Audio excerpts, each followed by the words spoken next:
Gracias, señora presidenta. Casi diría que es un turno por alusiones. No tenía previsto intervenir y le agradezco la flexibilidad de la presidencia de la mesa. Pero el ministro de Sanidad se ha dirigido a mi bancada durante más de 10 minutos de una intervención para justificar la excepcionalidad constitucional de 6 meses de aprobación del estado de alarma.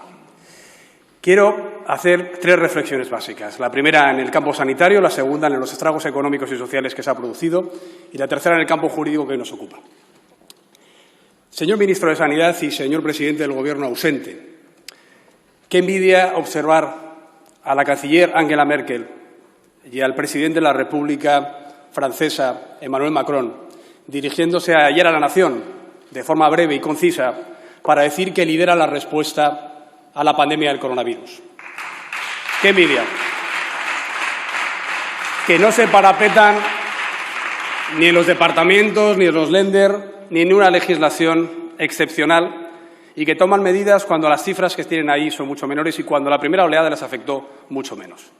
Señor ministro, dice usted que la eficacia ha sido contrastada. ¿Es para usted eficacia 60.000 muertos que no reconoce ni siquiera su Gobierno, a pesar de que el Instituto Carlos III, el INE o la Seguridad Social confirma esas cifras? ¿Es para usted eficacia sobrepasar el 1.000.000 de contagiados, la cifra peor de nuestro entorno?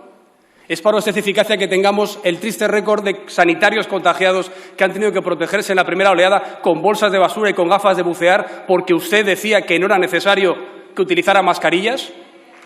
¿Es eficaz, señor ministro, es eficaz que no hayamos sido capaces de ir al exterior a hacer una compra de material de protección, que hayamos mentido a los organismos internacionales en el número de test? ¿Es eficaz que nos haya reprendido tanto la Universidad de Oxford, de Cambridge, la Johns Hopkins, o que nos haya dado vergüenza escuchar las crónicas de New York Times o de la CNN sobre las mentiras de este Gobierno? Hombre, yo esperaba un poco más de humildad y, sobre todo, respeto a los fallecidos y a las familias que han muerto en soledad. Y ahora mismo a todas las personas españolas, en especial los mayores, que no saben siquiera si van a poder celebrar la Navidad con sus seres queridos. Yo ayer escuchaba a Angela Merkel y al señor Macron hablar de salvar la Navidad. A lo mejor para usted es algo que no es relevante. Para muchos comerciantes sí, para mucha gente mayor sí, para muchas familias sí. Sobre todo para una nación que no entiende por qué el Gobierno, una vez más, vuelve a tropezar en la misma piedra. De la imprevisión, de la incompetencia, pero también de los engaños. ¿Cómo puede usted decir, señor ministro, que la comunidad científica y el comité de expertos le dicen que es bueno aplicar esta excepcionalidad por 6 meses? ¿Pero qué expertos? Si el portavoz, el señor Simón, dijo que era demasiado largo para publicarlo y lleva una semana sin decir un solo nombre. ¿Pero qué expertos si llevan 8 meses ocultando ese supuesto criterio científico, que por otra parte sería francamente equivocado después de los resultados que ha tenido España? ¿Cómo podemos estar ahora diciendo que sus medidas han sido eficaces en la primera oleada cuando nos damos de bruces con la segunda? Y vamos a la segunda. El 5 de julio, su jefe, el ausente presidente del Gobierno, Pedro Sánchez, dijo que había derrotado al virus, que saliéramos a la calle a disfrutar de las terrazas de la nueva normalidad, con esa arrogancia que le caracteriza, con un pasillo de aplausos. ¿Hemos derrotado al virus? Que en la segunda oleada acaba de decir usted que requiere de medidas drásticas y excepcionales durante 6 meses. Habíamos derrotado al virus que dice usted que requiere de hacer unos grandes esfuerzos y que la oposición tenga que comulgar con la rueda de molino, de saltarse a la torera la Constitución, la normativa europea y la jurisprudencia del Tribunal Constitucional. ¿En qué quedamos?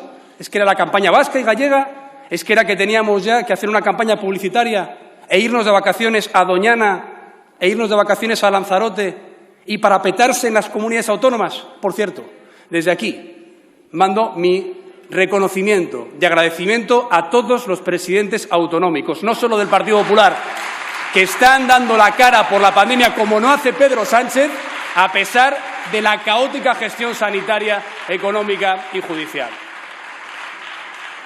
Por tanto, señor Illa, como hermano de 3 médicos, un poco de respeto sobre la eficacia y sobre las medidas que se tienen que tomar para seguir con el éxito de la primera pandemia. Un poco de respeto y más protección y un poquito más de humildad. En cuanto al tema económico, hemos conocido las cuentas públicas. Yo decía a la portavoz Montero, son todos los motivos por los que me han animado a salir. No, es que el Partido Popular no tiene un criterio definido con esto. Oiga, es que hemos estado hasta ayer a las 10 de la noche diciendo que teníamos la posibilidad, lo dije ayer también en la sesión de control al señor Sánchez, de llegar a un acuerdo para tener una posición de 300 escaños de cara a una segunda oleada de la pandemia y también para afrontar con cierta responsabilidad los estragos económicos que ya ha reconocido la EPA el otro día con 700.000 parados más en el último año y que ustedes mismos reconocen con unos presupuestos que son ruinosos, que son absolutamente demagógicos, pero reconocen que tienen que expandir el gasto un 53%, que el déficit se les va a ir un 11% y que el PIB va a caer un 11%. Y, por tanto, ¿por qué no hacemos unas medidas quirúrgicas como está haciendo Alemania, como hizo Corea, como hizo Japón, para empezar a confinar o a proteger a la población mayor, enferma, a tener una aplicación de rastreo eficaz, a tener más rastreadores para que sus contactos también se puedan controlar y, sin embargo, no ahogar otra vez la economía? El otro día lo decía un conocido empresario, contraponer la salud y la economía es como contraponer respirar o comer. Evidentemente hay que proteger la salud. Lo primero, para nosotros lo primero, por eso hoy hemos anunciado que nos vamos a abstener, para no dejar sin ningún mecanismo jurídico, llegando tarde y mal, a las comunidades autónomas que dan la cara y que ahora necesitan, por la inacción del Gobierno durante los últimos meses, sí tener que hacer confinamientos perimetrales. Ojalá hubieran tenido un refuerzo en la atención primaria, ojalá hubieran tenido un refuerzo en la plantilla de los médicos, ojalá hubieran tenido un pool nacional de personal o un departamento estratégico de, por ejemplo, en este caso, de material de protección. Han dicho ustedes no sé cuántos millones de mascarillas, a ver si las vemos y a ver si bajan el IVA de las mascarillas también, señor ministro, como otros países de nuestro entorno. Pero, claro, esto de decir ahora mismo, no, es que hay que volver a hacer lo mismo de la primera oleada porque fue muy bien, no lo podemos admitir. Y el marco jurídico. Señor ministro, señor presidente ausente o señora Lastra, que ahora ocupa su escaño. El problema que tenemos con el marco jurídico es el siguiente. Ustedes hacen uso del artículo 116 de la Constitución del estado de alarma, ¿de acuerdo?, que se desarrolla por la Ley Orgánica 4/1981, que dice en su artículo 12 que el estado de alarma se tendrá que desarrollar también a través de la normativa de enfermedades infecciosas si es de cuestiones de medio plazo. Hasta la propia Ley Orgánica del estado de alarma dice que es algo excepcional y, por tanto, tasado en el tiempo. Pero también lo que dice es que las comunidades autónomas no podrán ser autoridad si no se limita al territorio de su propia comunidad autónoma. Si hay más de una comunidad autónoma, usted y el señor Sánchez tienen que ser la autoridad competente para regular ese estado de alarma. Vamos a la jurisprudencia constitucional. Ni con los controladores aéreos dejó claro que era posible ir a un mes. Simplemente dijo que un acuerdo parlamentario no tenía por qué valorarlo. Bien, por eso nosotros hemos dicho ayer no será constitucional, sino tendremos que ir a la Comisión de Venecia y al Consejo de Europa. Porque lo que dice el Tribunal Constitucional es que confía en el Parlamento porque es el órgano que constitucionalmente tiene que velar por el cumplimiento de la excepcionalidad constitucional como marca el 117 de la Constitución, que cifra en prórrogas de 15 días. Dirá, no dice exactamente 15 días. Hombre, se entiende la proporcionalidad. Si el estado de excepción es un máximo de 30 días con una prórroga y el estado de alarma marca la primera prórroga en 15 días, se entiende que será sucesivamente ese plazo el que se tiene que ratificar por las Cortes, como Pedro Sánchez dijo en sus debates parlamentarios en todas y cada una de las prórrogas a las que se sometió. Por tanto, señor ministro, señor ausente Sánchez, lo que venimos diciendo es que no se puede hurtar a la separación de poderes del Estado de Derecho español de la función del legislativo. Esta Cámara representa la soberanía nacional, no el Consejo Interterritorial de Consejeros de Sanidad. Ni siquiera usted, señor ministro, que ha estado dictando órdenes ministeriales por las que está conculcando derechos fundamentales de la soberanía nacional española. Es esta Cámara, estas Cortes españolas, quien en época de guerra han dejado de reunirse, estas Cortes españolas que han estado desde la carrera de San Jerónimo hasta el oratorio de Felipe Neri, los que tendrán que determinar qué derechos y qué libertades son limitadas por una pandemia o por cualquier circunstancia, señorilla.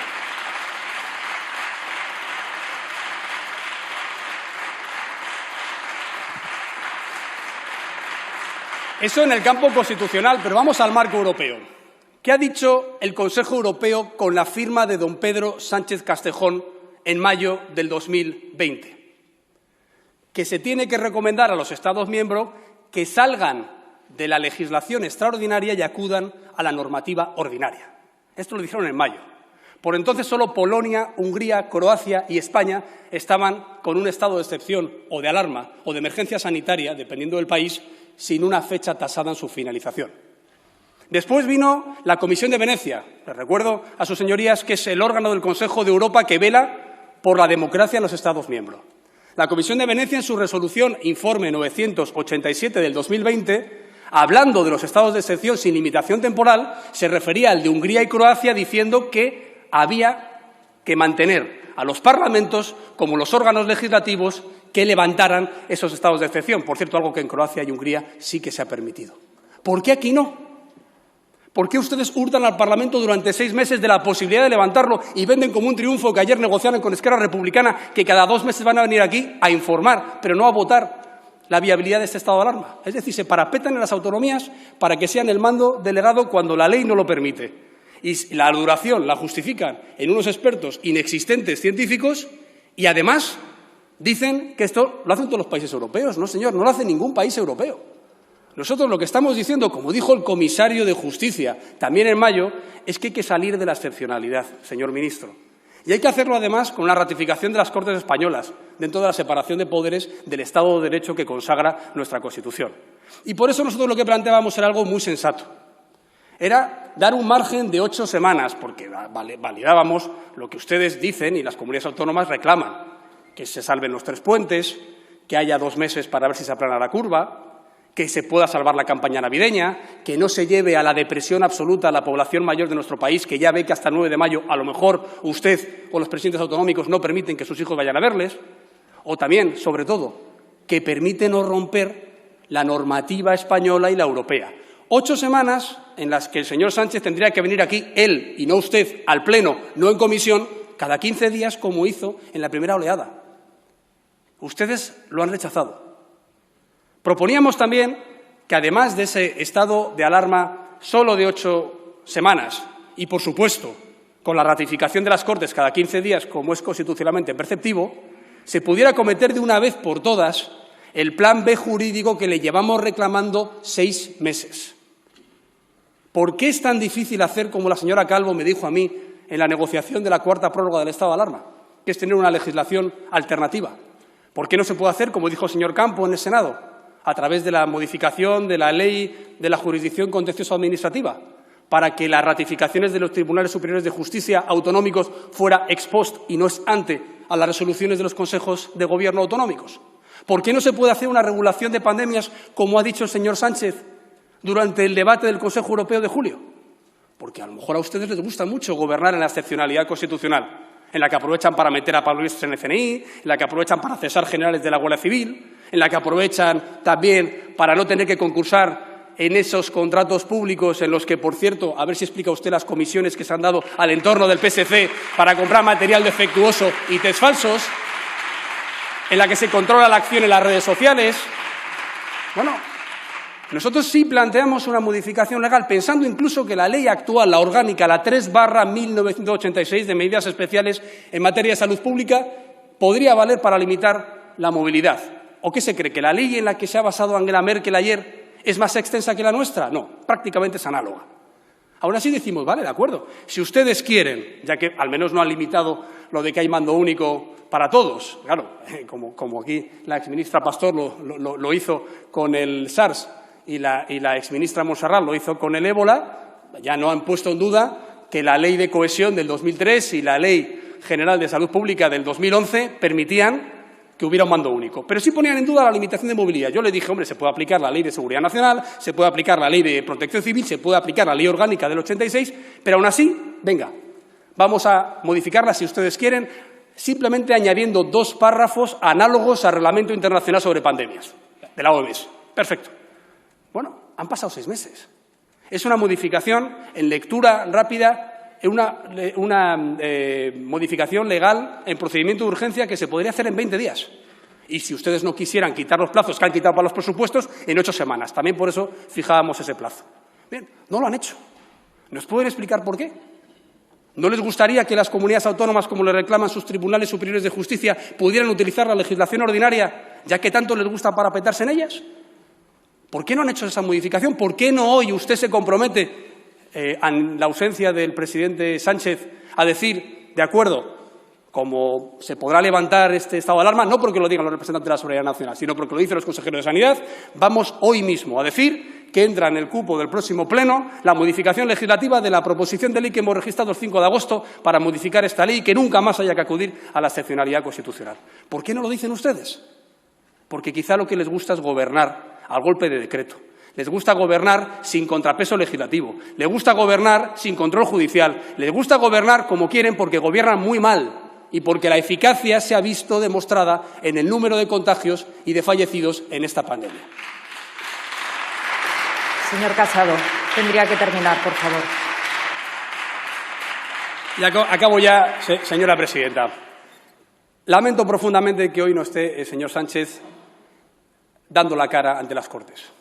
Y fíjese usted si soy ya ingenuo, que por responsabilidad institucional yo había decidido no intervenir. No interviene el presidente del Gobierno, pues no intervinimos nosotros. Será un debate técnico. Será un debate en el que el señor ministro de Sanidad silencio, por favor, simplemente da unas cifras en las que a lo mejor nos intenta convencer después de no haber querido negociar nada, después de no haber asumido lo que ya es algo objetivo y que todo el mundo está diciendo sobre España. Pero no. Encima vienen aquí a acusar al Partido Popular y a echarnos en cara que las comunidades autónomas tengan que usar los únicos mecanismos legales que ustedes les permiten utilizar, dejándoles abandonados y no asumiendo con coraje, con decisión, con determinación, con eficacia y, si se me permite, con patriotismo, la lucha contra esta pandemia. Nosotros sí lo vamos a hacer, pero seguiremos reclamando con esta abstención crítica para no dejar el campo sanitario descubierto, pero para no avalar el atropello legal que ustedes han hecho. Dejaremos que las comunidades autónomas hagan su trabajo y nosotros haremos el nuestro. En este caso, en la Comisión de Venecia, ya que aquí ni a las Cortes les dejan hacer su labor de control constitucional. Muchas gracias, presidente. Gracias, señor Casado.